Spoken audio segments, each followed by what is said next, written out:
Scott, our guest today, has covered baseball for more than 30 years. He's written 2 New York Times bestsellers, The Phenomenon with Rick Ankiel and Imperfect with Jim Abbott.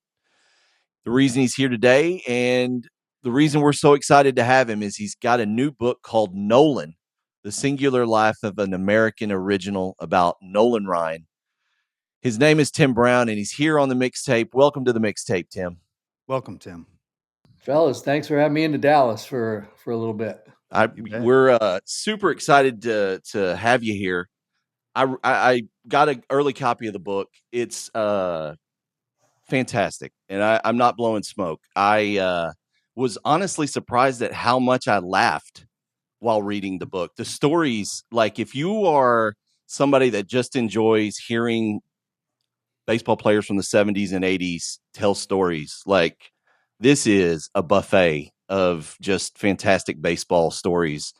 We're in Dallas. We're close to Dallas. One of my favorite right off the bat was Jeff Houston, we have a dear friend, and Jeff Houston is his favorite player. I can't wait to tell him about this story because Jeff Houston's his favorite player. But I got to say, I love Jeff Houston, but that is niche, man. Oh, that yeah. Really no, niche-y. It's super niche. We did a podcast. Our conceit is we're doing the 90s event by event so we're just in 1990. We just did Nolan's 6th no-hitter. So Houston, we had him on to talk about his love of Houston. And of course, Houston's grounder, his play on the grounder, Ricky Henderson's grounder, kind of saved that no-hitter in the 9th. So He got to geek out, but I can't wait because Houston basically had this magical day in spring training, correct? Correct, yes. He had just been traded across Florida, basically, in spring training. And opening day was coming. And so Nolan was going to throw a simulated game. And when I was covering baseball, simulated games were a pitcher, a batter, and a couple guys in the outfield shagging, just in case the ball got hit. Cage. It was all very controlled sort of situation. But I guess in Nolan's day and the way Nolan liked it, it was a game. Like you better bring it. If you're hitting against Nolan or you're behind him in the field, you better do your job that day. And Nolan was serious about these things, and so Jeff is a brand new teammate. I want to say traded from the Expos, right? That's And so he gets there, and they tell him, "Hey, you're not going to travel with the team and play in the game today. Instead, you're going to stay behind and play in this simulated game against Nolan. Nolan's getting ready for opening day, and rather than have him pitch on the road or something, he's going to pitch in the simulated game." So Houston, for all of the great things he did on a baseball field, wasn't a big bat. Okay, let's go with that. And but I think through 3 simulated at bats against Nolan, he had a double, a single, and a walk. Comes up again, and I know I'm going to get it not quite right. Comes up again, gets another hit. He's standing on first base, and Nolan's like serious. He looks over it. He goes, "Hey, kid, how many hits you got off me today?" And Jeff Houston thinks it over, looks up and goes, "None?" And Nolan said, "You got that right." So he's got one more at bat left against Nolan, and he's like, "I'm wearing it. I know I'm his new teammate. It's a simulated game, but I'm definitely wearing it." And sure enough, first pitch, fastball in. Jeff Houston just trying to protect himself, just get the bat in front of the ball so it doesn't hit him square in the ribs. Bat shatters everywhere. Ball flutters into the outfield, lands in the outfield grass, and now he gets to first base, can't even look at Nolan. Not going to look, nothing. Afterward, he brings the pieces of the bat to Nolan and says, "Mr. Ryan, would you sign my bat?" Nolan, big smile, and takes the bat and says, "All right, kid, and now you can call me Tex." Yep. So that was Jeff Houston's welcome to Nolan's world moment. I think we did the career breakdown of Jeff Houston. I think he had like 9 homers his career. Yeah. So for him to go 5 of 5 or reach base 5 times on Nolan in a spring training simulation it had to be the highlight of his career. right. Career highlight in March. You Yeah, know, yeah, yeah, Mr. March, yeah. I say you So, take it wonderful pretty guy good. though. Jeff Houston, wonderful guy. yeah, yeah, he was something else. But I really kind of want to get into the weeds a little bit with you because we got to talk to Alan Shipnuck a Uh-huh. couple weeks ago. The Rory. Yeah, and he just he's just come out with the Rory book, and he said, he'd just come off the Phil book and the Live book, and he had been kind of writing about, some checkered people in the. He said he had a friend tell him, we need stories about heroes, and that's, for him the Rory book was about that, and I kind of wondered if that as a writer appealed to you, that you're Nolan's almost 80 when you're writing this, and knowing that you're going to basically get to enjoy what you get to do for 2 years writing about this hero.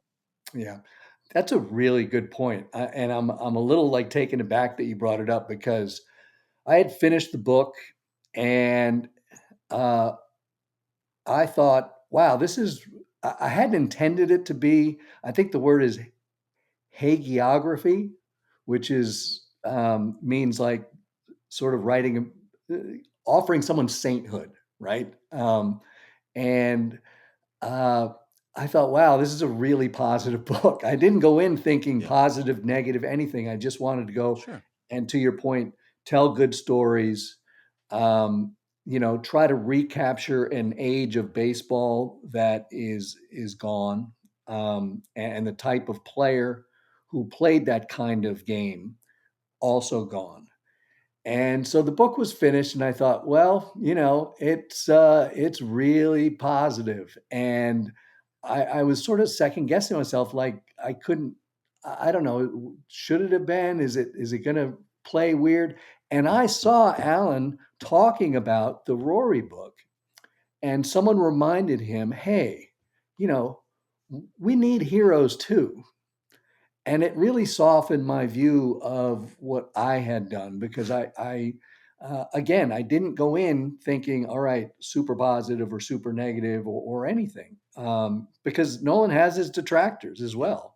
Um, and that really, it's funny, the Shipnuck and the hero thing really sort of put my heart at ease and thinking, okay, um, I've done something nice, and that's okay.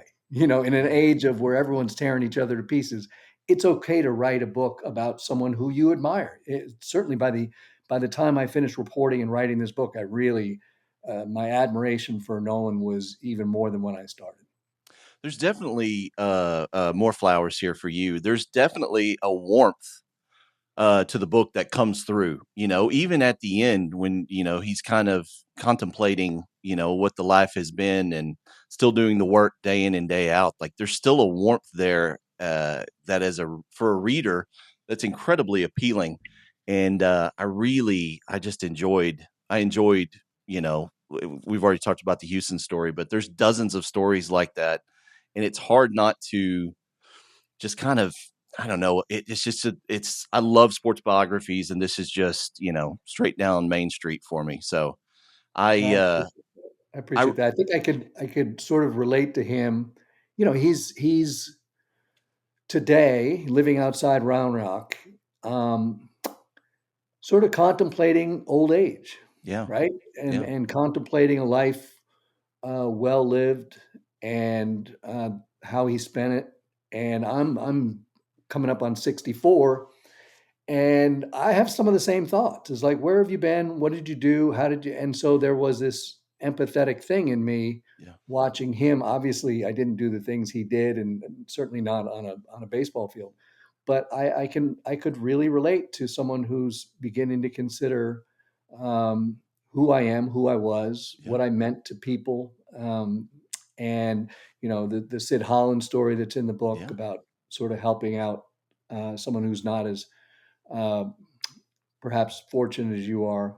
I think there were lots of parts in that where he was considering that. yeah. Hmm. I had written a note after about the introduction, about the first 35 pages. I was like, asked him if he wanted to subtitle it Nolan the Last Cowboy. Dude, this is crazy. At first, the Shipnuck thing, and then the working title for this book. all along was the last cowboy. What? Wow. Seriously? Yes. That's wild. And as I so the reason it changed, it came from Nolan himself. Okay. And the way this worked is a lot of what the Ryans do. I'm sure you've seen the documentary, seen other books about him, um, are done by the family. And, they're very protective of Yeah. Nolan, the brand, and things. And they really didn't know me from anybody, and so they were very reluctant early in the process. And so I just left them alone and went about this process. And then ended up spending some time with Nolan after a couple of years. And he and I were talking about cowboys. And he said, I'm not a cowboy. He said, I'm a rancher, I'm a cattleman. I can do some cowboy stuff, but I am not a cowboy. And I immediately got on the phone with the publisher and said, we got to change the title. If Nolan says he's not a cowboy, we're not going to call him a cowboy on the cover of the book. And he has the way he talked about cowboys. It was the way he talked about his dad. Yeah. The hardworking guys who sacrifice so much. They have these skills that very few people have. They have this want to in them that very few people have. And Nolan puts those guys on a pedestal, hardworking guys, and that reflects his career obviously as well. But the people of Alvin, the people that he admired in Texas, were hardworking, tough guys. Sort of the throwback, whatever the new phrase, whatever an alpha male is supposed to be anymore. These were those guys, and Nolan didn't want to take any. He values those guys so much that he didn't want to claim to be in that class of worker. And So good call on on Yeah. your part.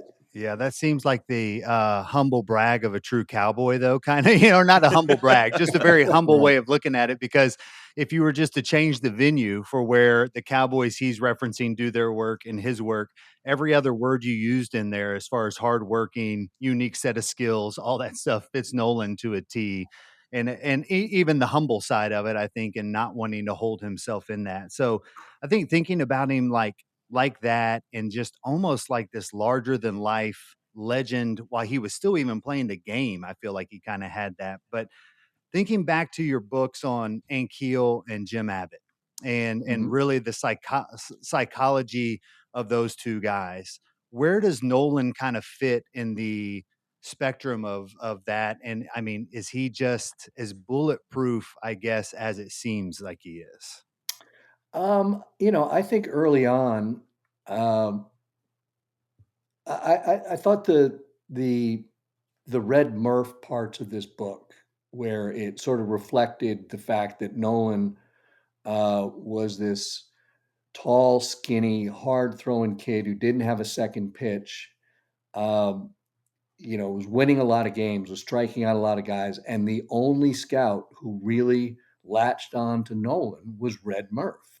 And it wasn't like Nolan was hiding off somewhere in a corner of Texas where nobody went. People saw him pitch, and something was lacking in the view of these scouts, and didn't think. And I think that's sort of where that goes. I think the dyslexia part of it is also not to be diminished. Where um, he had five older siblings, and they were all on a roll, tops of their classes in honor society, high achieving, all went to college. And Nolan struggled in school, particularly with the reading part of it, and things like that. And where, it felt every day he felt he would sit in the same classrooms all his brothers and sisters sat in front of the same teachers who would say, "How come you're not as smart as your brothers and sisters, or your brother and sisters?" And so what I realized was that he could read a scoreboard, and so that's where his passion went. It pushed him as much as he loved sports, loved to throw, loved to play ball, loved to play basketball. Was a good basketball player as well. The really it shoved him even closer. It pushed him even further onto that field, and that compete level and everything. I don't think Nolan, certainly, with Jim, having the physical challenge, with Rick having that emotional challenge. I'm not sure Nolan ever bumped up against that sort of thing. Mhm. And this was, I don't mean to blab on and on, but this was sort of the challenge. The first time I'd really taken on a subject where I thought, everybody who sees this book in a bookstore is going to think, I already know Nolan Ryan. I already know everything I want to Yeah, know about Nolan Ryan, particularly if you're 35, 40 years old or older. sure. You grew up, you knew who Nolan Ryan was. So that was the challenge of this, is like, okay, what are you going to tell people they don't already know? Yeah. It you talked about with respect to Keel and Abbott and their things that they had to overcome. What was interesting to me reading the book was basically how GMs or ownership would kind of the bridges would be burned between them and Nolan at the end of each stop. The Yeah. Mets, the Astros, the Angels. And it didn't happen that way with Texas. I'd like to get into that in a little bit, but do you feel like those things? It was almost, when I was reading the book, it was almost Jordan-esque. It was almost The Last Dance, where this chip is on my shoulder, and the Mets basically he was a baby. He was still a baby. He was still learning how to pitch, Yeah. and there was no recognition there of what he needed. And he talks about he got it in California. Like, he became a pitcher in California. They let him throw every 4 days. They let him kind of be himself. Do you feel like these slights along the way, basically, is Nolan the pitcher, that we know of him today, without him kind of going through that with the Mets, basically in the early days? Yeah. I think some of the situations were slightly different. Nolan was desperately searching for coaching when he was with Hmm. the Mets. The pitching coach in New York was a catcher, and while he maybe could talk about what sorts of pitches to throw, Nolan needed mechanical help. Right? Yeah. He was wild. He needed to streamline that delivery, and be able to get behind a pitch and keep it on a in the general area. Um, but I do think so. I asked a lot of people about this, about, okay, every stop, right? He's mad at the Mets, and then he's mad at Buzzy Bavasi in California, and then he's mad at John McMullen in Houston, and then ultimately, even in Texas, he wasn't playing anymore, but that ended poorly as Well, well. that's true too. Um, and what I got over and over again was, this is a really proud guy. This is a guy who works hard, who has a very pure vision of who he needs to be, and how things need to happen. And when they don't go that way, it bothers him. And I don't I kept asking, is it an ego thing? Is it a and it wasn't so much that as just pride, just the sensibility that um, you know, yeah, could he have been treated better getting out of Houston? Probably. Could Buzzy Bavasi not have said, "Oh, I'll just go get 2 8 and 7 pitchers"? These things live with a guy for a while, right? Yeah. It's rough, and I think Nolan was just a very prideful guy. He worked hard enough and produced enough, he thought, where he perhaps deserved a little better. Yeah. I really would like to kind of talk about Nolan's time in Texas, because Mhm. there were things that I learned when he signed with the Rangers. I had, that was for looking back as a Ranger fan, that was a magical offseason. We signed Nolan, we traded for Rafael Palmeiro, we traded for Julio Franco. You know, I've actually had a chance to talk to Tom Grieve on a couple of occasions. Mhm. There was a Tom House pitching school, and my buddy ran it, and I was just there, just kind of hanging out, and Tom Grieve was there. So he's trying to watch his grandkid, and I'm asking him about the Palmeiro trade. I mean, at a certain point, he just kind of pushed me away. He was like, "I'm going to watch my grandkid get coached by Tom House." Like, I don't want to talk about Julio Franco at this time. He was Right. awesome, but I love that stuff when Nolan signed. Yeah. Greaves telling the story about shagging foul balls to save $10. Like, I don't think people realize what a disaster financially, just from an ownership standpoint, what a dump that Arlington Stadium was. Like, just what he did to kind of resurrect it really just for us to pay attention to baseball. The Cowboys were terrible at that time. They hadn't, Jimmy and Jerry hadn't really taken over yet. So could you talk a little bit about just what a disaster the Rangers were and how, for whatever reason, I guess just because of location, he decided to sign with them? Well, let's see. You go back to the Washington Senator days. It was a franchise that had never been to the postseason. Um, Eddie Childs, who at one point the owner, at one point had more money than God, was now basically out of money. He was trying desperately to keep the franchise in Texas.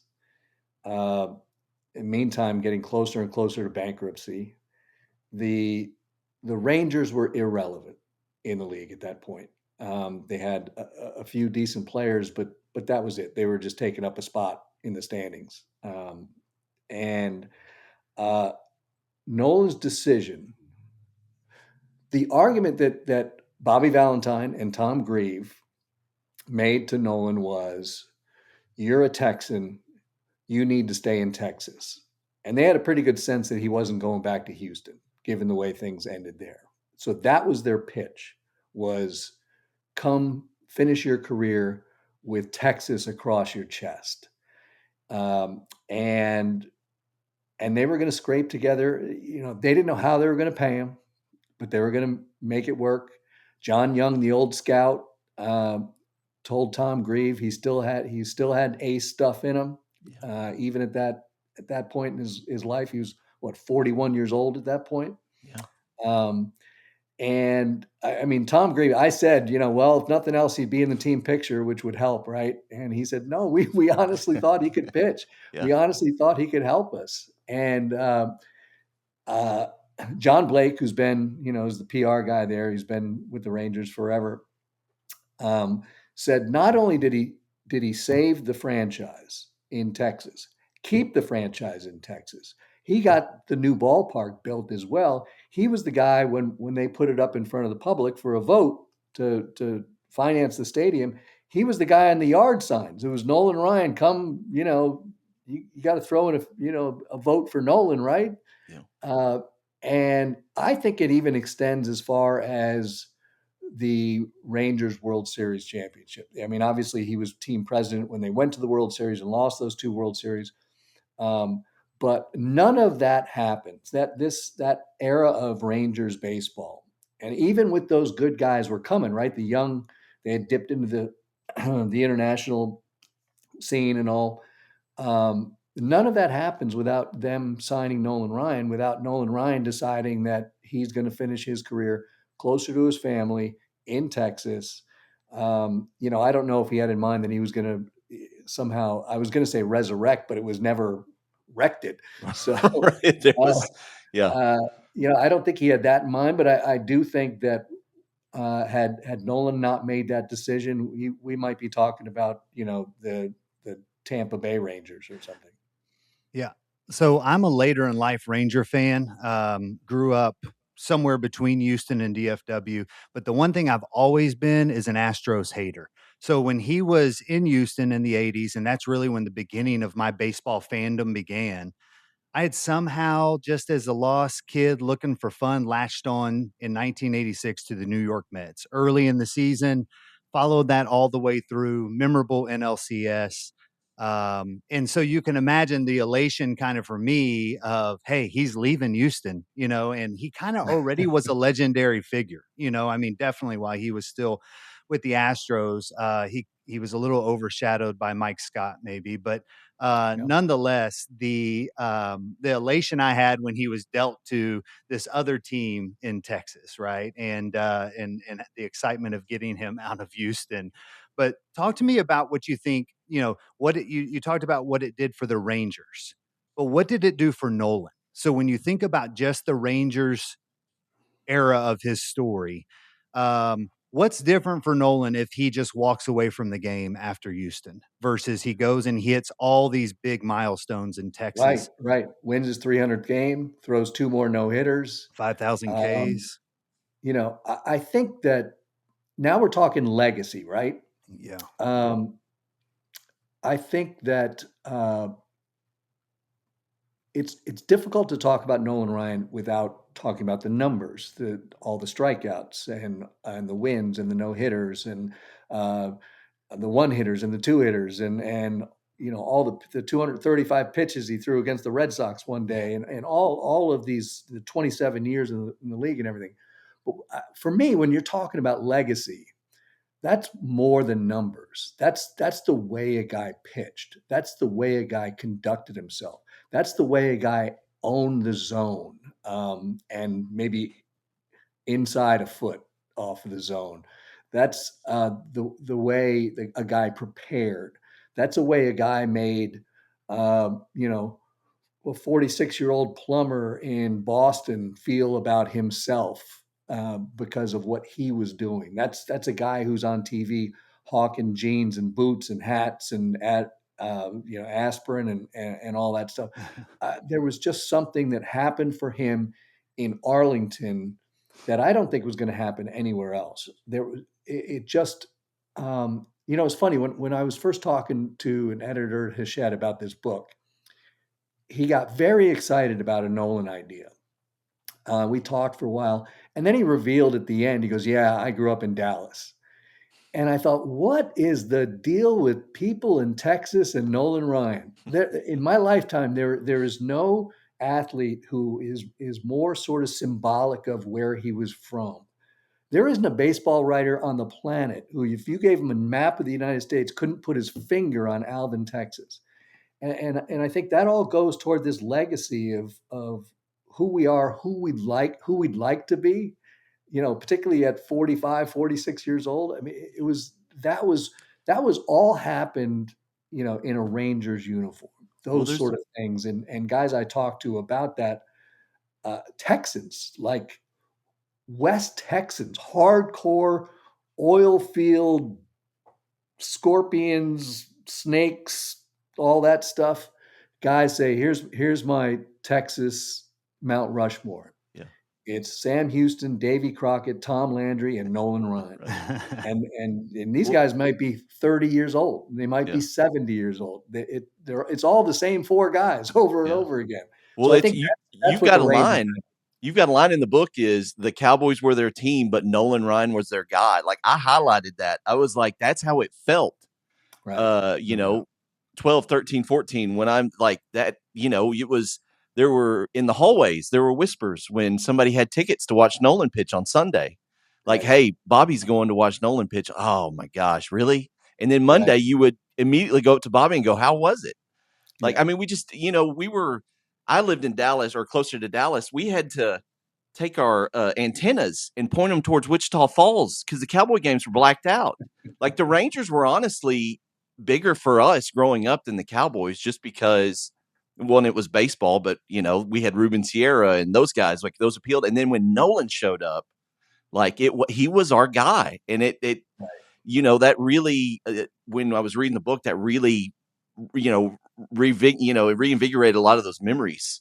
Just Right. how beloved he is here to this day. I mean, when we did the City Connect jerseys, it was Simeon, Seager, and Nolan Ryan's number, Yeah. and he hasn't played for 30 years on the team, and those are the three uniforms they put out first. Like Right. it's just Right. wild that the longevity that he's had around here to this Yeah. day. John Blake, I think it was John Blake who told me that when during the World Series years, they hired in a marketing firm to find out like what people really related to with the Rangers, and those that was Josh Hamilton, and there's a lot of great players on those Rangers teams. And number one every year was Nolan Ryan. Yeah, And he was team president. He hadn't sniffed the field in decades, yeah, and still it was Nolan Ryan, team yeah. president. Well, not to talk about Game 6 of the 2011 World Series, but real quick, Beltre Sure. hits that homer. We go up, I think 3. I think it's 7-4, and Mhm. they show Daniels and Ryan in the stands. And when I saw Nolan cheering, I said audibly, "We're going to win the World Series." And it was because of Nolan. Like it was Yeah. because Nolan was believing that we were going to win the World Series. Like he kind of gave all of us, and then of course it all fell apart. But I remember seeing him cheering in a way that I've never seen him kind of emote. And I Right. was just like, we're going to win the World Series. Of Yeah, course, it was really important. It was really important to him. Reed, his oldest son, was telling me that after one of those World Series, I think it was certainly that one, down to the last strike, the family went to Mexico for a little vacation. He said it was miserable. Yeah. It was like the worst family vacation ever. Oh Well, gosh. that's how it was for all of us that whole Yes. Christmas season, Thanksgiving and Christmas season. I do want to. We're talking about Nolan and what people remember and what we believe. One of the chapters that I was super excited to dive into. It's a cliche at this point, but it's Robin Ventura. You know it's coming. You know people when they talk to you are going to ask you about the Robin Ventura chapter, and I'm going to read a little bit of you back to you if that's okay. This was the hardest I laughed in the book, and it's when Ventura decided that he was going to charge, and you said he, meaning Ventura, came in about the height of a calf, an unfortunate choice when attacking an old time rancher. Yeah. I Yeah. thought that was awesome because that's Well, literally what happened. He just hog-tied him and just starts yeah. beating on him. I really wanted to come into that chapter with something new, and I thought that Yeah, the uh, sort of the make amends thing in almost 20 years later, yeah, right, was sort of the important when Nolan was the president and Robin managing his very first game yeah, with the White Sox came into Texas. And Nolan felt so strongly about it, he had to go down and visit him. And uh, yeah, I watched that tape back over and over again. And of course, you can't walk into a sports bar in anywhere no, in Texas and not see a picture of that whole thing. And you see Robin hesitate coming out of the yeah, box and then hesitate once he got to the mound. And even I remember thinking in real time, it was like, oh, no, no, no. This is Yeah. only bad things can yeah, happen here. Yeah, it's no um, win. but I thought it was really interesting that Nolan felt strongly enough about it 20 years later to go down and make sure that he knew that there were no hard feelings. I mean, why would there be? yeah, Beat the crap out of the guy. But I did feel I wanted to give a little empathy to Robin as well. I mean, this is a really elegant, certainly Hall of Very Good player, yeah, um, and it almost felt it hurts me a little bit. And I'd gotten to know Robin a little bit over the years. It hurt me a little bit that the one thing whenever you bring up Robin Ventura yeah, is like, oh, got his ass kicked, and yeah, you're like, well, yeah, but there was more to him. yeah. Yeah, And I think Nolan definitely. recognized that as well, of course. Well, you tell the story in the book of Ventura being around, I think, some ex players, and Right. basically they look at him. I'm sure they've had a few drinks, and they look at him and go, "Tell us a story." And he kind of, not necessarily like Bill Buckner did in the latter years, but he really, you got a sense that he kind of enjoys a little bit now. I know it probably still bothers him, but he enjoys the ability to entertain others with the story that his place in history. Like you said, Yeah. a very good, very very good ball player. But he kind of knows this is what he's going to be remembered for in a sense. Yeah, I think he's comfortable with who he was and the kind of player he was and what he contributed on the field and the kind of man he is and all that. I think probably there's a little twinge in there every time Oh someone yeah, brings it up. It's for Yeah, like, sure.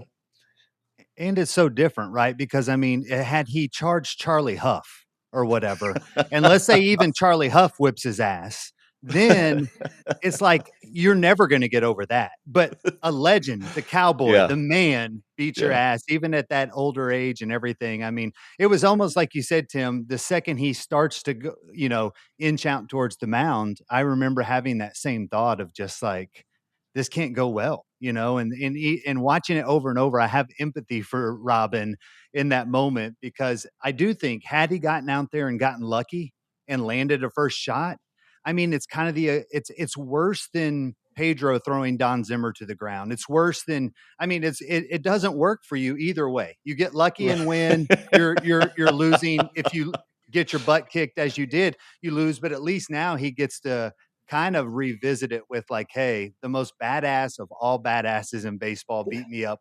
I probably should right. have seen it coming, but I don't Right. know. It was sort of a beautiful way to go out, right? I mean, the way he actually went out on that mound in Seattle was a little rough.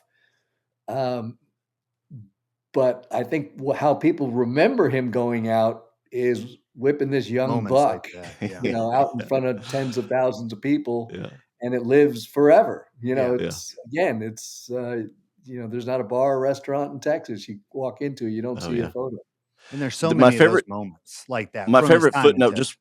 just I'm sorry, Scott. One No, of you're my good. favorite footnote is that Nolan didn't get ejected. He stayed in the No. game and retired 12 of the next 13 batters. Yeah, pitched the next 4 innings, buttoned up his shirt, and all right, who's next? I was just like, we should go back to that. Whoever starts the fight has to leave, but that other guy gets to stay. But he we have in Dallas now, every 2 months we have arguably the biggest card show in America. Mhm. Every 2 months it's the Dallas Card Show, and people from all over the country come. But if you walk through, it is the Bo Jackson liner back, bloody lip autographed picture, and then Right. it's the no, and people are still hunting that Ventura picture to this day. And it Yeah. is like they will walk by, see it, and go, "I want that on my wall." And it's it's the endurance of it is still really Yeah. surprising to me to this day. I love the Rangers giveaway. What, at the end of this month, I think they're giving Yeah, away the bloody jersey yeah, the white replica jersey. Yes. Yeah, thing, yeah, That's which is awesome. whoever it's thought of that awesome. ought to get a raise. But I know Scott had some 90s specific questions he wanted to throw at you. My Yeah. wheelhouse. This is my prime. We're Yeah, throwing yeah, dice. yeah. Nice. That's what we're looking for. Before I jump into that, I do want to share one thing with you, Tim. So, my dad is 87 years old. We watched all the sports together, all in the early 90s. I was in high school and into college, and every big moment Nolan had in a Rangers uniform, I was sitting with him watching.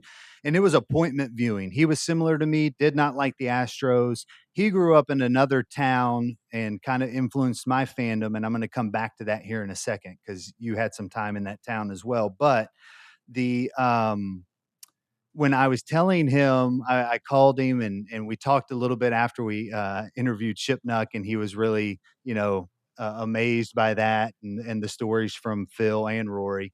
But I told him, hey, we're interviewing Tim Brown. He wrote a book about Nolan Ryan, and he said, I think Larry McMurtry probably should have written that book. And that was the first I time would again. agree. And I kind of read your book and had looked at it through that lens a little bit. And it was just like, this is almost, fiction. I mean, it doesn't even feel like this really happened unless you did experience it like that. So I thought that was a neat little nod to the subject that you were tackling with this book and kind of Yeah. what some of the old time baseball fans like my dad think of it. Well, you Um, could tell your dad I agree. Larry McMurtry should have written this book, yeah. Well, and I you did a really read great it. job, and he's already asked to get a or to get my To steal copy of steal it your whenever copy. I'm done. So Fair, I think he'll enjoy that, I'm sure. But fair. a few Please tell things. him not to hold me against the Larry McMurtry standard, will No, you? I think you did an outstanding job. I'm sure he's going to love every second of it. All right. So, real quick, thinking about the 90s, that's what our podcast is all about. We talked about a little bit about Nolan's time with the Rangers in the 90s. And you even already tackled one of the quick subjects I was going to talk about when you talked about Mount Rushmore of Texas. But I'd like to know your Mount Rushmore of just baseball players. You've covered baseball for a Ooh, really long time, and I don't want to know your Mount Rushmore of greatest. I'm not looking for the Ruth Aarons here. I'm talking about who had the biggest impact on Tim Brown and the most memorable things that you have covered. um, okay. The very first guy I think of is Jim Abbott. Um, you know, he and I were basically rookies together. The first year I was covering Major League Baseball was 1989, and that was Jim's rookie year, and I was covering the Angels. And watching him sort of navigate not just baseball straight off of a college campus, but the world, all the kids and the parents of the kids, and also standing on a mound and doing what he did, and then being just a genuinely kind, giving person, really changed. You know, I remember finishing writing that book with Jim and thinking, you know, if this is the best thing I do in my life, I'm okay career wise. I'm okay with that Sure. because that's a story that really needed to be out there. And so still to this day, we talk all the time. When I was living in LA, we would play golf a few times a year. Um, and he remains that guy. He raised two very bright, beautiful daughters, and just continues to give. I don't know if you saw the documentary with Jim Mhm. that's been out for going on a year now, called Southpaw, but they did a wonderful job with that.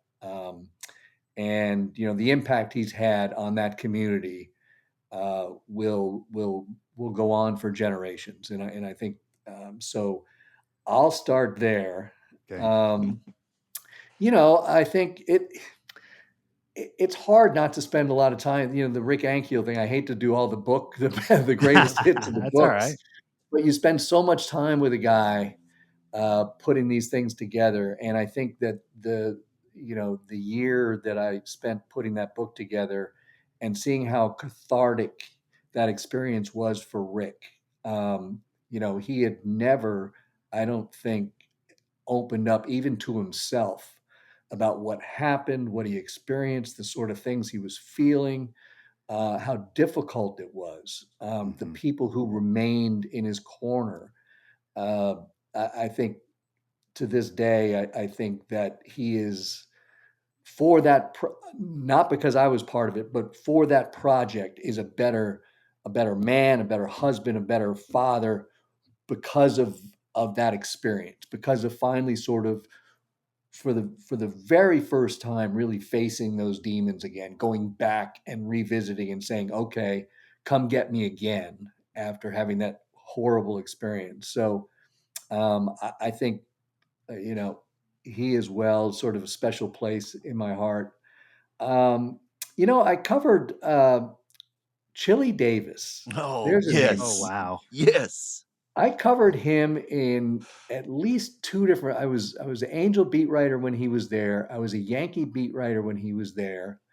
I seemed to bump into him in so many different places, and I just grew to love Chili Davis. Yes. He's just such a down to earth guy.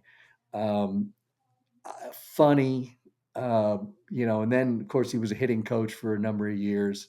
Another guy I try to stay in contact with just because he was just a good he's just a good dude, man. And I had such an interesting, like, my career covered an interesting period where we went from basically almost typewriters to the internet, Yeah. whatever that social media craze happened. And it became harder and harder to create and maintain relationships with players because of that. It just got too crazy for them. There was too many people. They were getting bombarded, and so those early relationships you made that are close to impossible to do now. Um, you sort of value. And I'm trying to think of a fourth guy who. Um, Let me come back to that. I'm going to think about a Okay. fourth guy who sort of, there's a couple guys that I still like, and it's going to be weird. Tommy LaStella is a guy that I Mm. really like, that I sort of stay in touch with. Joe Smith, an Astro reliever, is a guy that I've really connected with. And usually it's stories, but you sit down with a guy and they tell a story. Tommy LaStella, who had some, emotional stuff that he had to handle, and he and I spent some time with that. Joe Smith, whose mom had contracted and then eventually died of Huntington's disease, and we sat Mm. down and talked with that. And you make this connection with a guy over something that personal, and it just doesn't go away. So, Yeah. Yeah. And I know I want to be cognizant of our time with you here. You got time for a couple more quick, fun yeah, yeah. questions? Okay. Yeah, I So, thought we were going to talk about the 300. oh yeah, no, we Oh, can yeah. definitely get into that. 100%. We knew So we were going to run out of time. yes, We knew we probably weren't going to get to everything, but yeah. before we jump to that, I want to Yeah, touch go on for it. one thing. So my dad grew up in Cincinnati, Ohio, born and Uh-huh. raised, and influenced my fandom forever. Even though when we moved up to DFW, I did become a Rangers fan, but there's always been a little spot in my heart for the Cincinnati Reds because of my dad and my grandpa, who were my two biggest influences from any sport. Anything I'm watching, paying attention to.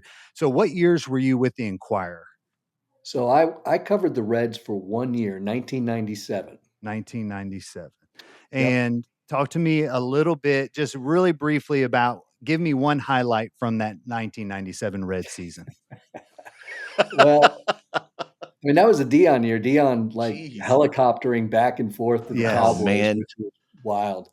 But Jim Bowden was the GM of that team, and the owner was Marge Schott.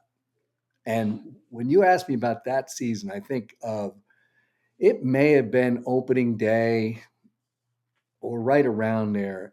And Jim Bowden says to me, as the new beat writer at the Cincinnati Enquirer, you need to meet Marge.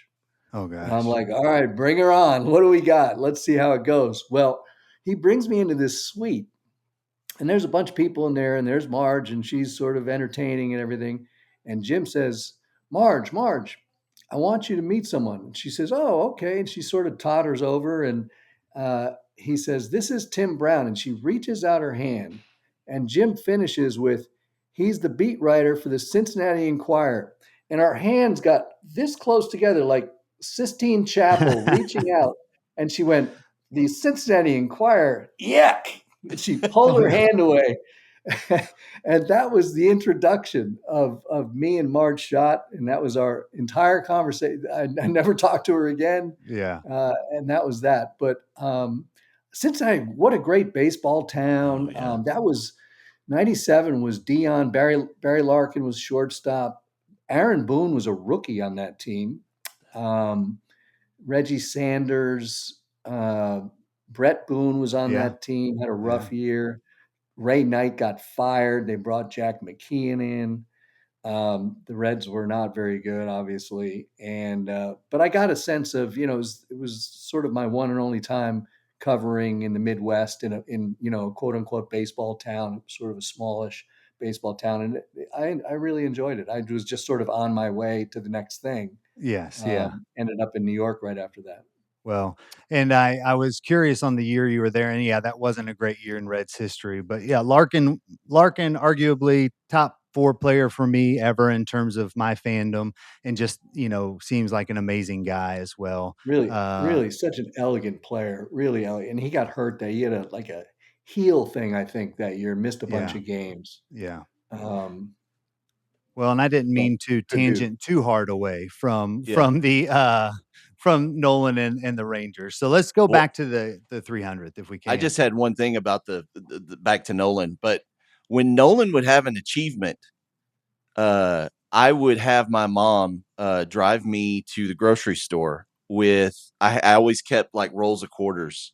And if it was so my 300th win story is he gets a 300th win in Milwaukee. She drives me the next morning to the grocery store, and I pumped $3 worth of quarters and took 12 Fort Worth Star telegrams out Ah, of the deal, put them in the back, and then they were under my bed through college. Like I was like, these are going to, much like the junk wax era, like these are going to pay for, this was going to pay for my first house. Yes. These dude, star you're the most telegrams. honest guy ever. Everyone else puts Yeah. Oh, one no, quarter no, in and no, walks no. I away with was as many terrified I papers was as going to, that there was somebody around the newspaper police were around the corner. They were going to, but those were like that was also part of the note. Like when I was reading the book, that was part of the thing that I kept remembering about Nolan was 5,000 strikeout. I yeah, got 5 Dallas Morning News and 5. I don't know what I don't know what I was thinking I was going to do with these newspapers, but like that's so good. just wanting a piece of Nolan. And then Sunday they'd put a poster out. They do that every. I mean they knew what they were doing. It's just money hand over fist. People were pumping $2 and quarters to get that poster, Right. hang it up on their wall. But No doubt. did you talk to Nolan at all about these milestones like the 300th in Not terms of so like, much. I mean, this goes back to what I was talking about before is, how do you write a story about a yeah, guy and when people know the story? yeah, So I was really focused on some of the stuff underneath. yeah, yeah, And absolutely. what I was thinking about today about the 300th win was a conversation he had with Don Sutton in the outfield in Houston, uh, 8, 9 years before that, where Sutton and Nolan came into the league right about the same time. Don was a couple years older, but they right about the same time they came into the league. And I think in 81 and 82, I want to say they were teammates in Houston, and they got to talking. And they had very similar careers. They weren't similar pitchers so much as they both pitched a long time. They both won a lot of games, lost a lot of games. Pitched deep into games. In that way, they were very similar. Don Sutton says to Nolan, I think the only way I'm getting into the Hall of Fame is if I win 300 games. And Nolan said it was the very first time during that conversation where he thought about something like that, where he thought about himself, like, oh, right, the Hall of Fame. I hadn't really thought about that before, and how I'm going to get there. And obviously, he was a guy who didn't win a Cy Young Award. He didn't pitch on great teams. Therefore, he lost about as often as he won in a lot of years. Sometimes it was losing a lot more often than he won. And he started to think about 300 that day as well, for that very reason. And it's really interesting that at the time, I want to say Sutton was 30, 35, 40 wins ahead of Nolan, but they finished on exactly the same number. Yeah. 324 wins, both of them, which is kind of wild. And then they went into the Hall of Fame in consecutive years. So that's what I thought. When I think of Nolan's 300, I think of the sort of this backstory of, oh gosh, I got to somehow figure out a way to win 300 games if I'm going to go to the Hall of Fame. Yeah. I know we're scatter shooting a little bit here, but I really enjoyed the no-hitter chapters. The where you basically just pull, like, it's not, it's like you say, you could tell the story that's been told 1,000 times, or you can find new wrinkles.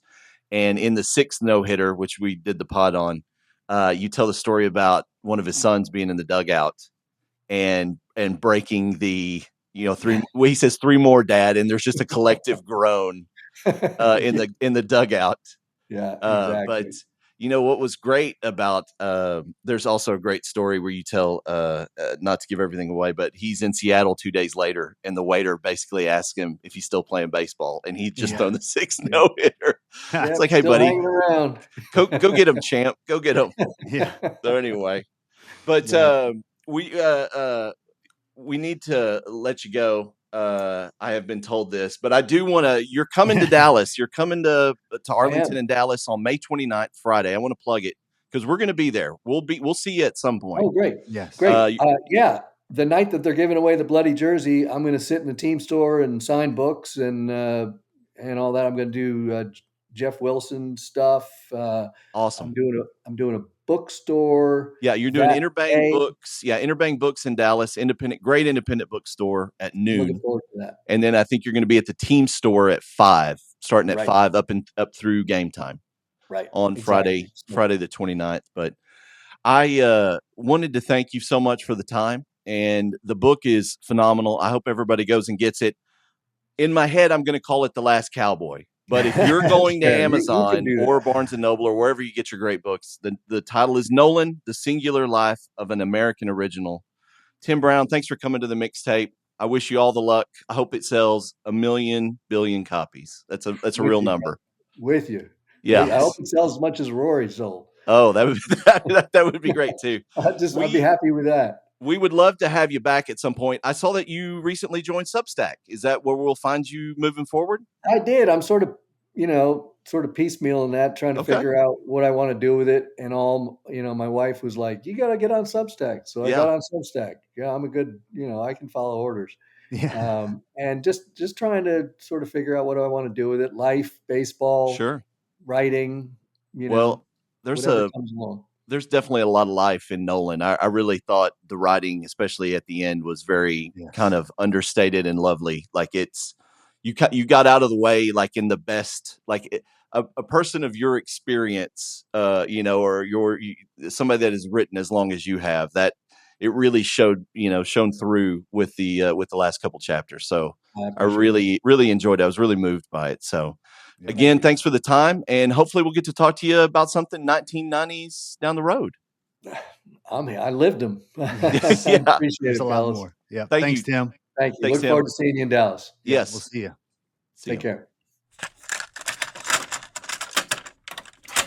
Scott, How about how that? much fun is it talking to writers I love it. about We coulda writers talked for that 3 hours. oh my gosh. Here's the thing, like I had a publicist you know, giving us a time, which they need to. I mean, he's got to promote the book. Sure. And I was really worried that we were gonna like I was gonna start to get emails like, hey, you're Tim is having too much fun. Yes. Like, you need to stop having too much fun with Tim. Awesome dude. Awesome dude. I cannot recommend the book enough. It is so much fun. It's so good. It's really funny. The stories are great. He's absolutely right though. Just in terms of being worried about people, thinking they know everything about Nolan. And within 20 pages, I'm like, there's 10 things in here I didn't know about Nolan. And it's that way for 325 pages. It's something you want to just kind of stay with. Like, it's just a great sports biography. And I can't wait to go meet him and ask more questions. Yeah, I can't wait to finish it, and that'll be my new target, is to finish it prior to us going to his, kind of his book, publicity stuff when he comes to DFW. I always wonder, though, in this situation, or I shouldn't say always, it's not like we have had thousands of, but we've had 2 great No, authors on we've now had covering we've 2 had great thousands of athletes. guests. But I was sitting here thinking, like, I really felt like with both of them, like, they would have kept going had you not put the, and I know you have to, and I know there's a Yeah, publicist that's probably yeah, gonna wreak hell on everyone if we don't follow a schedule, sure. and that makes sense, but I do love the fact that he and Shipnuck both really seem to get, like, kinda big-eyed when it was like, "Hey, now we're gonna talk about the '90s a little bit," Yeah, or yeah, whatever, yeah. and I think we could have gone on for a long time with him there, but again, we have to be aware of those time constraints because you're right. He's probably moving on to several more of these type of Oh, engagements for throughout sure. the day. Yeah. But yeah, he was great. I think that I think we're gonna see a lot of Nolan stuff in the next week or two. And I hope, man, I think this book is gonna be an easy bestseller. I really do wish him all the luck and success with the book, because it is worth it. Like, Yeah. it's not, hey, thanks for being here. Really didn't care about your book. Like, I really, really, really enjoyed the book. And I didn't say it as smoothly as I wanted to, but literally only somebody that's been writing about baseball for 30 plus years can write something as smooth and understated and as nuanced as this book is. So big hats off to Tim. Big thank you to Tim. Big thank you Yes. to Joe, the publicist. If she's listening to this, she's been awesome. I hope Yeah. hope we can work with her again in the future. But Scott, you know who we work with now? I do know. And I It's was gonna say, our friend Reed Ryan, not our friend, Nolan's son, and yeah, would have been our friend probably close if we personal would have. friend. He'll be on the Yeah, pod yeah. soon. I was thinking about what Reed Ryan should get for Nolan Oh, for, yeah. for So Father's Day. again, yeah, Reed's winning strategy for a Father's Day gift for the last cowboy, as we referred to him as. And Oh man. that would be from our good friends over at Sterling Roastery and Sterling Soap. And if you haven't checked them out yet, they're online at sterlingsoap.com, and that's STIRLING soap.com. And they've got tons of great stuff. But the other thing that's there, again, you look at Sterling Soap, but they also have the roastery side of it where they're selling coffee.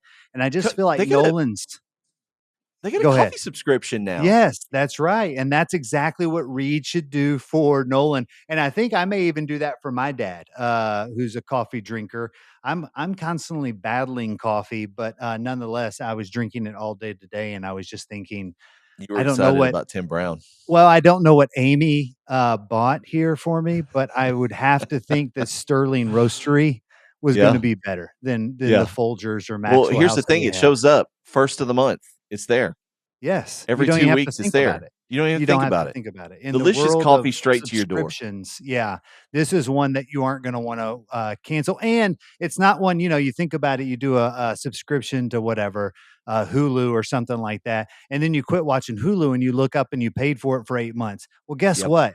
The coffee's there, it's a physical product, you're gonna You're gonna consume drink it. it. Yes, and you're You're gonna gonna gift drink it. it. It's an Yep. amazing idea for a Father's Day. In fact, Derek, I was thinking maybe you should suggest this to my children, and that way, Oh, because if it done. comes from me, they're going to be like, no, we're not Done. getting him that. Let's get him socks The or problem something is, like is when I walk into your house, they look and immediately roll their eyes and disappear because they know that we're about to talk about Barry Larkin for an hour. And who But wants to listen to that?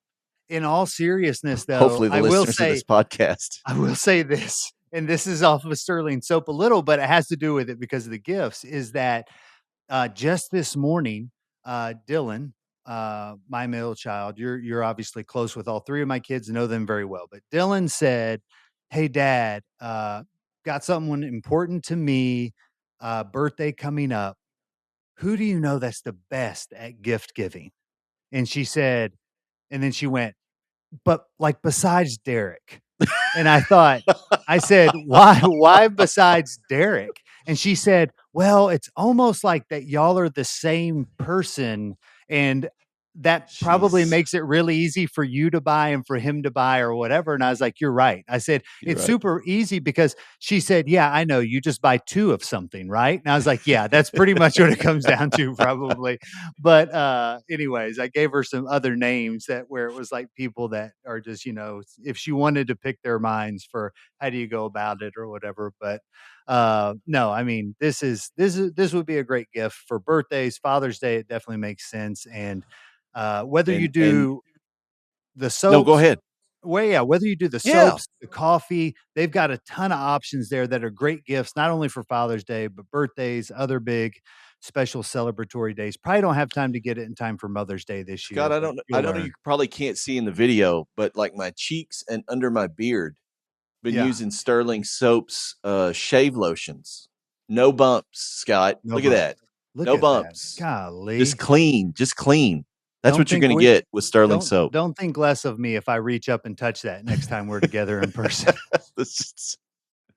But be sure to check them out. Again, everything available on sterlingsoap.com. That's Sterling with an I. So STIRLING soap.com. Check them out for some great gift ideas. Scott, what we got going next? I know we've batted around a few ideas. Yeah, I know we've got a few that are on tap, and I believe they're all baseball related, which is going to Well, be it fun is though. the summer, Scott. It It is is the it is boys the of season. summer, It is the as season of Brian Adams baseball. once So sung I know about. we're going to dig in a little bit to George Steinbrenner and Yep. some important parts of his legacy that happened in 1990. We've also got one of the more monumental Major League Baseball trades Yeah. from our childhood. When I think back about big trades that occurred in the 90s that really kind of rocked Scott's Four mind as a young, superstars. yeah, Yeah. you've got Robbie Alomar and Fred McGriff and Joe Carter and the great Tony Fernandez all in one trade. And I just remember thinking, like, what? Just jaw Yeah. dropped when that happened as a kid Just that, a good hey, old fashioned baseball trade. yeah, let's just swap stars. This Yeah. isn't a star for a bucket of Yeah. prospects. This was just swapping stars. And I thought that was Hall of phenomenal. So, Famers, no less, in there in yeah, that Hall of mix. Famers, But including one of the GMs that really made it happen, is a Hall of Famer. we're also probably going to do the Griffey Jr., Griffey Sr. back to back homer game. That's That's got right. a sterling. See what I did there? Yes, A that's right. sterling copy on YouTube, which Randy Yes. Johnson started that game, Yeah. which both of Yeah. us were kind of floored by. Phenomenal. But anyway, Scott, it's we had this thing circled in deep red on our calendar, and it's just like Alan Shipnuck, better than advertised. Yes, no doubt. No doubt. What a great guy, Tim Brown. And again, big thanks to him for coming on, joining us. Please go get the book. Give it to your Buy the book. dad. Yes. Go buy the book. Give it to your dad. Give it to your kids. Exactly. Yes. It's a great book. I'm looking forward to finishing it. And again, I'm really looking forward to getting Tim back on at other times because we do have some more moments coming up that could tie directly to him. I think I'm the going to Hank start. Keel I'm going to go stuff down definitely was 90s, and Jim Abbott. I mean, he's going to have a big moment with the New York Yankees here in a few, a that's few true years, too. looking at the 90s. So I think it would be phenomenal to get him back on. Bingo, bango. I didn't even think Yeah, about that. definitely. Well, that's probably going to do it for this one. Yeah. Until next time, Scott, I appreciate everything, buddy. Awesome. You too, buddy. Thanks.